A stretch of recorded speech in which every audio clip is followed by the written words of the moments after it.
날이 밝았습니다. 오늘 11시 헌법재판소에서는 박근혜 대통령 탄핵 심판의 최종 결과가 결정이 되는데요. 이 시각 헌법재판소 근처에서는 탄핵 인용과 기각을 요구하는 시민들이 이미 몰려들고 있다고 합니다. 현장 연결해보죠. 사회부의 김광일 기자 헌법재판소 앞에 나가 있습니다. 김광일 기자. 네, 헌법재판소 앞입니다. 예, 지금 시각이 7시 32분. 헌재 앞 분위기 어떻습니까?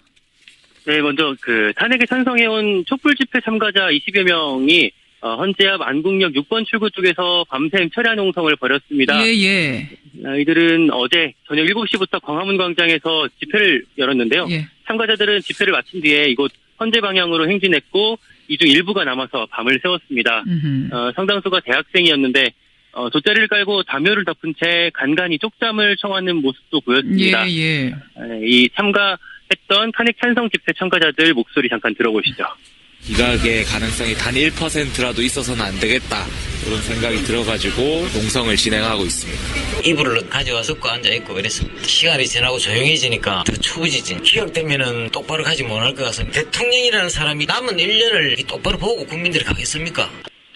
아직 봄이라지만 사실 밤 되면 굉장히 춥거든요. 이분들 꼬박 날을 새고 헌재 앞을 지키고 있다는 얘기인데 그 맞은편에서는 탄핵 반대 집회도 밤새 있었죠?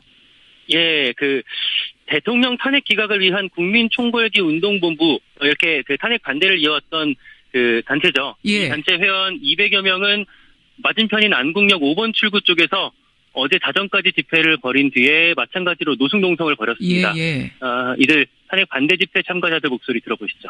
열이 나니까 추운 걸 모르겠어요. 각하될 겁니다. 박근혜 대통령님은 천사님이셨고 저 못된 무리들이 억지로 이렇게 덮어 씌운 겁니다. 소추 자체가 잘못됐기 때문에 법적으로만 따진다면 충분히 각하가 될 수 있는 소지가 된다고 생각합니다.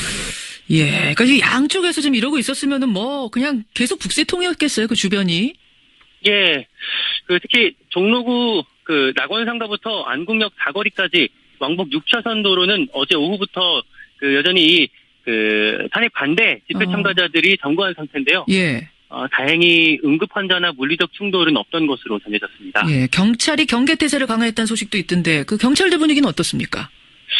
안국역 일대부터 여기 헌법재판소까지는 현재 경찰이 삼엄한 경비를 펴고 있는데요. 예. 특히 현재 쪽 이동은 차벽 등을 통해서 엄격히 통제하고 있습니다.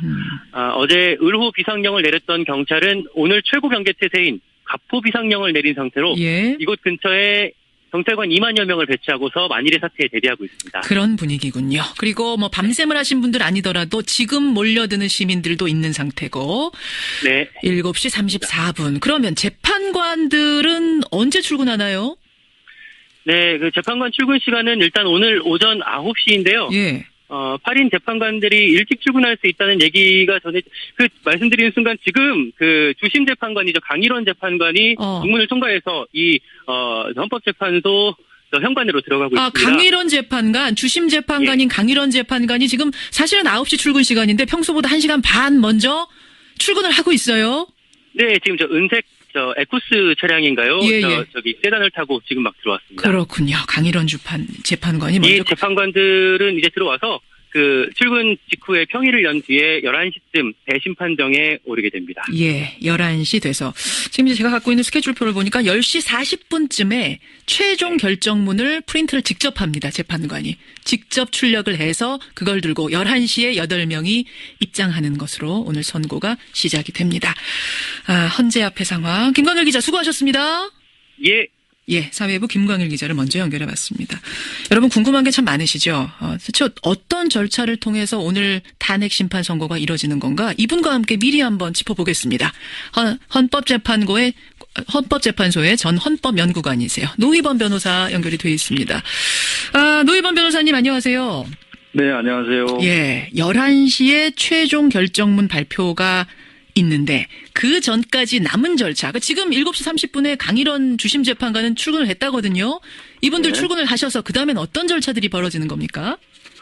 이미 오늘 선고될 결정문의 초안은 이미 다 작성됐고 그 결정문을 낭독할 요지도 이미 작성이 됐다고 봅니다. 아니 어떤 결정이 나올지 모르는데 초안은 어떻게 마련해나요?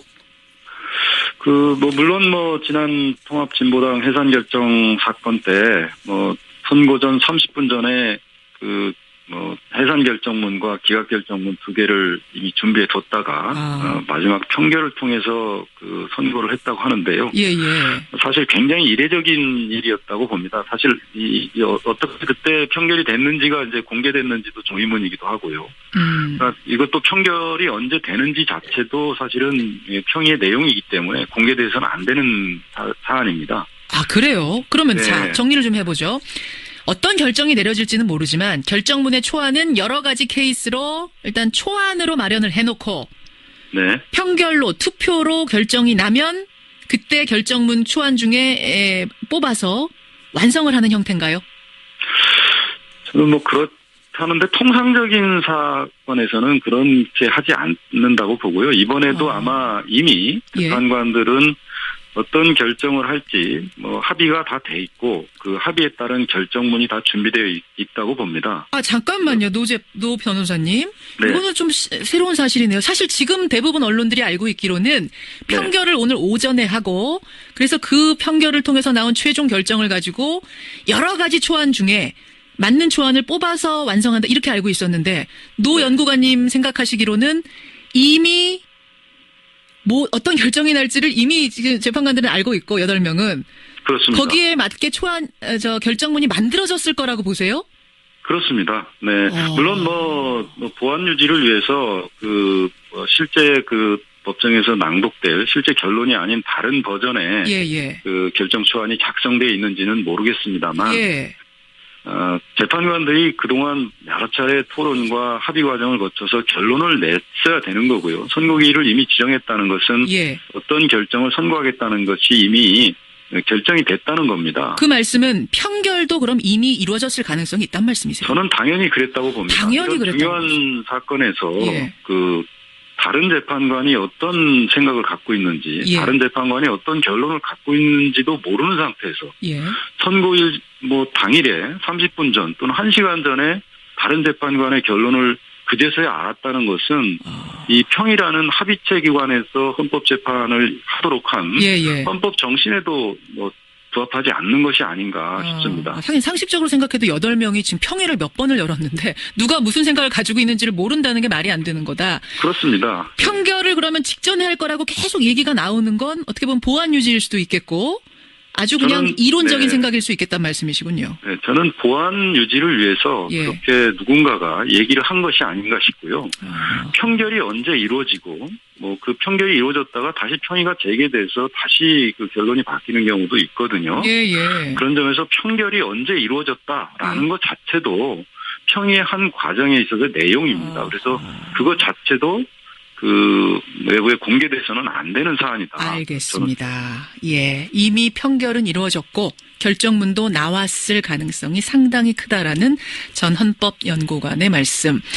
자, 그럼 그걸 가지고 10시 40분에 최종 출력을 합니다. 재판관 한 명이 출력을 하고 11시에 입장을 하고 11시 정각에 선고가 되는 건 아니죠? 그렇죠. 11시에 이제 재판관들이 입장하기 전에, 그 10시 40분에 출력된 그 결정문 초고에 재판관들의 서명을 하고 날인을 하게 됩니다. 그리고 나서 그 결정문을 들고 심판정에 들어가게 되고요.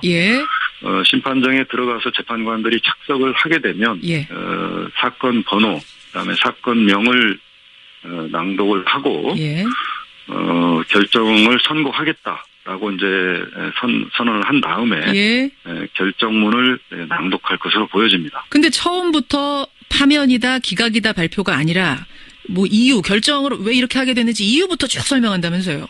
그렇습니다. 통상적인 사건은 헌법재판소 심판규칙에 따라서 사건의 결정 주문을 먼저 낭독을 하고 결론을 먼저 낭독하는 게 일반적인데 결정 이유를 이제 설명. 이렇게 이제 중요한 사건의 경우에는 더군다나 방송으로 생중계되지 않습니까? 그렇기 때문에 주문을 만약에 선고하게 되면 결정 이유를 설명하는 과정이 너무 이제 웅성거리고 집중이 되지 않을 수 있습니다. 그렇죠, 그렇죠. 그래서 노무현 대통령 사건이라든가 행정수도위원 사건, 통합진보당 해산 결정 사건 이런 것처럼 중요한 사건을 결정하는 경우에 있어서는 재판장이 결정 이유를 먼저 설명을 하고 맨 마지막에 최종적으로 결정의 결론, 즉 주문을 낭독을 하게 됩니다. 최종적으로 주문, 인용일 경우에는 대통령 박근혜를 파면한다, 이게 되는 거고, 기각일 경우에는 이 사건 심판 정고를 기각한다, 이렇게 되는 거고, 각하의 경우도 있을 수 있죠. 그렇습니다. 각하의 경우에는 이 사건 심판 청구를 각하한다라고 되겠습니다. 예, 각하가 되려면 근데 5명 이상이 찬성해야 되는 거죠? 그렇습니다. 예, 사실상은 각하의 가능성은 지금 없다고 봐도 되는 거 아닌가요? 그럴 가능성은 거의 없다고 저로 생각이 됩니다. 예, 파면 또는 기각, 이 정도의 가능성을 지금 놓고. 그럼 결정 이유를 듣다 보면은 어느 정도 결론에 대한 감을 잡을 수가 있는 겁니까? 그럴 수도 있습니다. 지금 5가지 큰 유형으로 이제 나눠서 탄핵 사유에 대한 판단을 하고, 즉 법 위반 행위가 있었는지 여부에 대한 사실 확인에 대한 판단을 먼저 하고요. 그 다음에 그 법 위반 행위가 대통령을 파면할 정도로 중대한 법 위반이냐에 대한 판단을 하게 됩니다. 이제 말하자면 2단계로 이제 판단을 할 것으로 보여집니다. 그래요. 예. 결정 이유를 설명하고 주문, 인용이냐, 기각이냐, 각하냐를 발표한 후에 주문하고 반대 의견 혹은 소수 의견도 설명하는 과정이 있다면서요? 네, 그렇습니다. 소수 의견은 최종 주문이 선고되기 전에 소수 의견이 있으면은 아마 소수 의견을 제시한 재판관이 그 이유의 요지를 아마 설명을 할 것 같은데요. 그것도 먼저 주문 전에? 그렇습니다. 네. 주문이 선고되면 이미 사건은 완전히 다 끝났다고 보시면 됩니다. 주문이 딱 선고되는 순간부터 즉시 효력인가요?